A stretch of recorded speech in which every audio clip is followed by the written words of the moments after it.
Olá, meu nome é Itamar e a gente retoma o curso de Física 1. Hoje a gente vai entender e aplicar os conceitos de forças conservativas e não conservativas e de curvas de energia potencial. Vamos começar então com as forças conservativas e não conservativas.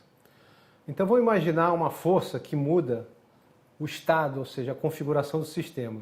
A gente define uma força conservativa como aquela força que está relacionada a uma mudança de estado que pode ser associada a uma variação de energia potencial. Se apenas forças conservativas atuam no sistema, a energia mecânica total, que é igual à energia cinética, mais a energia potencial, que está aqui indicada nessa expressão, em todos os instantes de tempo ela vai ser constante, ou seja, a energia mecânica total do sistema vai se conservar. A definição de uma força conservativa é aquela força que não pode ser associada a uma variação de energia potencial devido à mudança da configuração do sistema. Então a gente tem dois tipos de forças cujas características vão estar associadas à existência de uma energia potencial ou à não existência de uma energia potencial. Então, para a gente saber se uma força que atua sobre uma partícula é conservativa ou não, a gente tem que calcular o trabalho da força ao longo de uma trajetória fechada que começa e termina no mesmo ponto. Então aqui a gente parte desse ponto A, percorre essa trajetória aqui até o ponto B e depois retorna pela trajetória 2 até o ponto A. Se a força for conservativa, o trabalho resultante da força ao longo dessa trajetória fechada será zero. Será nula. Caso contrário, se esse trabalho nessa trajetória fechada não tiver o valor igual a zero, a força não será conservativa. Então, qual uma consequência importante disso que eu vou chamar do teste da trajetória fechada?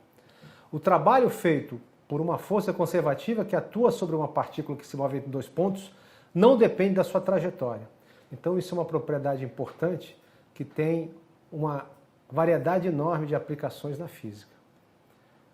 Então, se uma força conservativa atua na partícula quando ela se desloca de A até B, ou seja, aquela mesma trajetória fechada, o que a gente tem, né? Que o trabalho para ir de A até B, pela trajetória 1, vai ser igual ao trabalho, trajetória 1 aqui, vai ser igual ao trabalho de B até A pela trajetória 2, de volta ao ponto A. Isso aqui é a definição que a gente acabou de ver para uma força conservativa. Então, o que significa? A gente sabe que a força conservativa é um número, se eu passar isso para o outro lado, a gente tem que o trabalho de A até B pela trajetória 1 é igual a menos o trabalho de B até ela pela trajetória 2.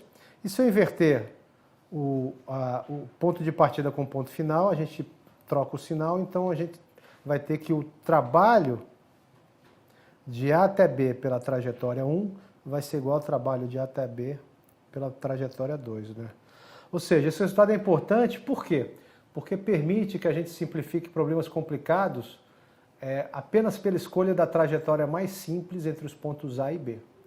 Então, a gente escolhe uma trajetória que leve ao cálculo do trabalho de maneira mais simples. Então, vamos discutir as chamadas curvas de energia potencial. Então, o que nós temos, né? Se a gente tem uma força que atua sobre uma partícula, né, a gente pode calcular a diferença de energia potencial entre dois pontos. Cada ponto, eu lembro vocês, corresponde a um estado ou uma configuração. Então a gente usa essa relação que a variação da energia potencial é igual a menos o trabalho no limite diferencial, né? du é igual a menos dw, que é igual a menos f de x, aqui ao invés de w é x, né? Então isso aqui é igual a menos f de x dx.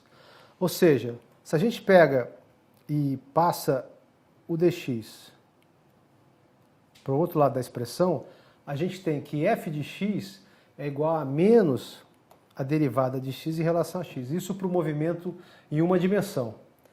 Então, a gente pode fazer uma verificação dessa expressão para força em uma dimensão, para um caso que a gente conhece, que é a energia potencial elástica. A energia potencial elástica, ela tem essa expressão matemática, ela é igual a 1 meio de K x2.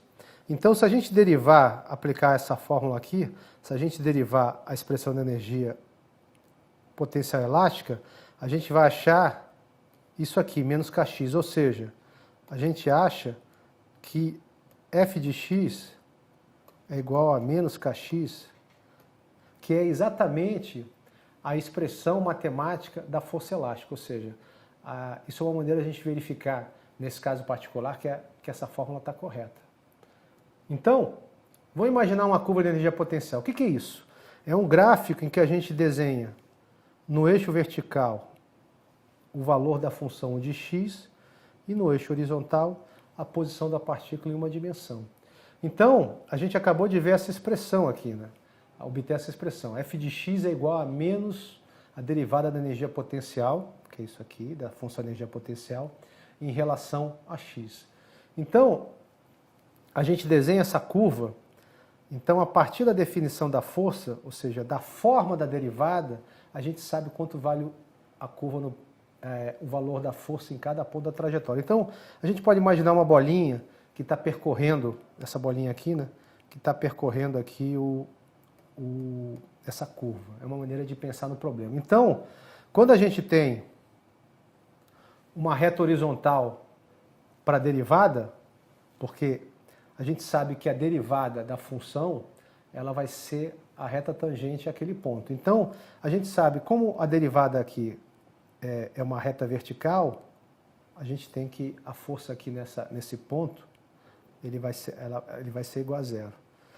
E a gente sabe que tem um sinal meio negativo na frente da derivada, ou seja, onde a derivada é positiva, a força vai ser negativa e vice-versa. Então, o que acontece?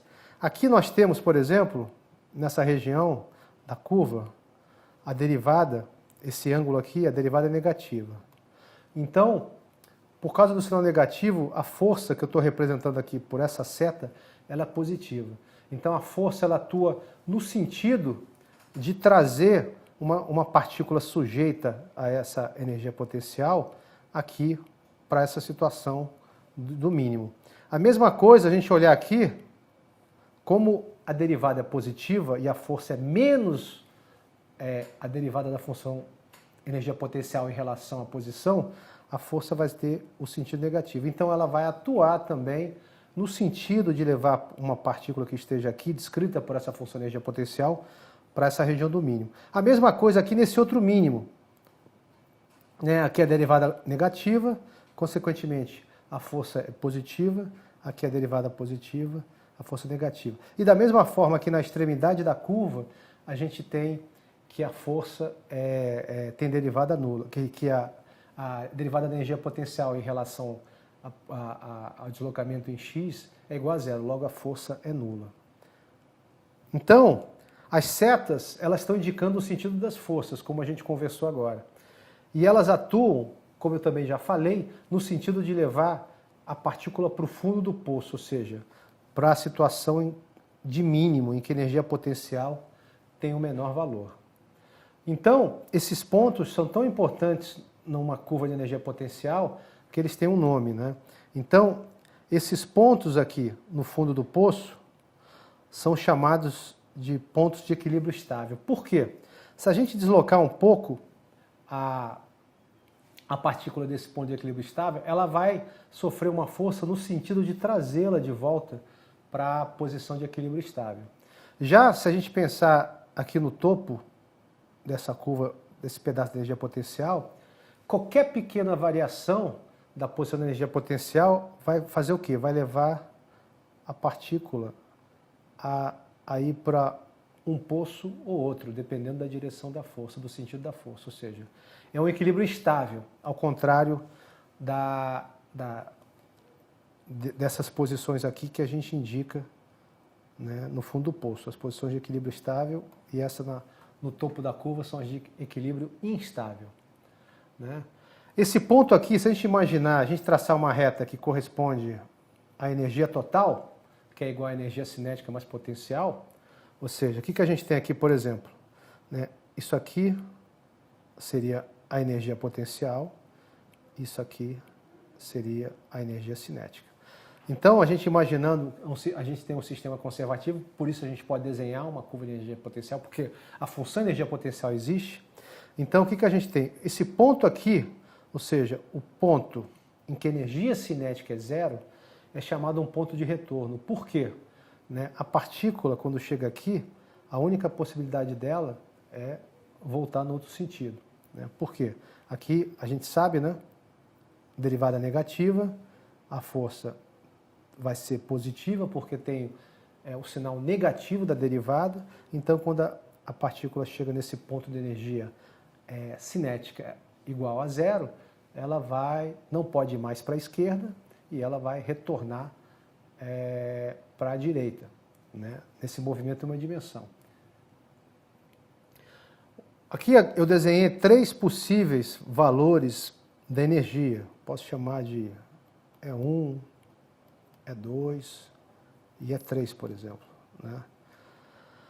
Nessas 3 situações, para esses 3 valores de energia total, né? Lembrando que energia total é igual a energia cinética mais energia potencial, ou seja, energia total, mecânica total, né? Nessas 3 situações, a partícula está presa no poço, ou seja, ela não tem energia suficiente, né, para atravessar o poço. No caso da energia 1, ela vai ficar no poço em que ela for largada originalmente, né, porque ela não vai ter condições de poder passar de um lado para o outro. A não ser, o melhor dizendo, aqui no caso da energia 1, ela poderia ter, aqui seria o valor da energia U, e aqui seria o valor da energia K, ou seja, ela aqui no caso, ela tem condições de passar de um poço para outro. Então, sendo mais preciso, no caso da energia 1, ela pode estar no poço da direita ou no poço da esquerda. No caso da energia 3, ela só vai poder ela vai estar presa aqui no poço da esquerda. E no caso da energia 2, ela vai estar presa no poço da direita. Então, hoje, vocês aprenderam sobre forças conservativas e não conservativas e de curvas de energia potencial. Até a próxima!